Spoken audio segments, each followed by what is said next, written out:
Eggplant, not a play about sex. Go!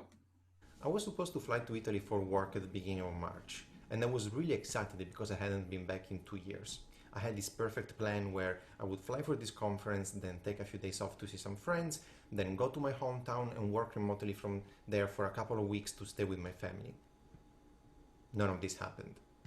At the beginning of the pandemic, I struggled with the main emotions associated to seeing a country that I have a very complicated relationship with being completely overwhelmed by a disease.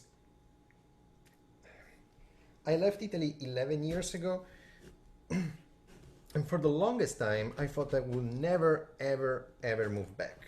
I just couldn't stand the thought of living in a country overrun by populism and in love with fascism and absolutely fine with racism and sexism. Being from the south, the way to feel closer to home has been, of course, food. I started cooking more traditional recipes when I moved to the US, and I'm a pretty good cook, but there is one key ingredient of my family's recipes that kept eluding me. Eggplant. I just wouldn't know what to do with it.